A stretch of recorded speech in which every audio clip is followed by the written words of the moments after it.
Hero ఎవరని అడిగితే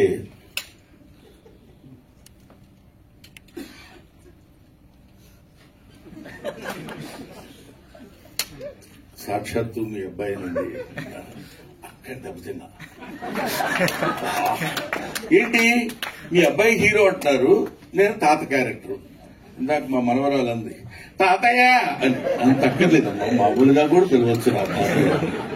పాప అమ్మాయి హత్య అంటారా, అది కాదు తాతయ్య అని. నేను ఎప్పుడు ఏంటి ఇది అట్లా అని. వీడు తాతయ్య, నేను తాతయ్య, వీడు మనవడు అన్నప్పుడు ఇదేంటి ఇట్లా ఇరుక్కున్నానేంట్రా బాబు అనుకున్నా.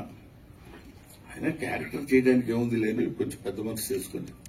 దానిలోపు ఫోన్ వచ్చింది. 6 feet హైట్ ఉన్న కమెడియన్. నమస్కారం సార్, చాలా హ్యాపీ, నేను యాక్సెప్ట్ చేశాను, చాలా హ్యాపీ. మీతో పాటు 20 days శుభ్రంగా యాక్ట్ చేయొచ్చు అని అంటాడేమో అనుకున్నా. శుభ్రంగా మనకి రోజు ఏది కావాలంటే అది చేసుకుని మనం తినొచ్చు అని హ్యాపీగా అలా అలా అలా అలా సరదాగా మాట్లాడుకుంటూ ప్రతిరోజు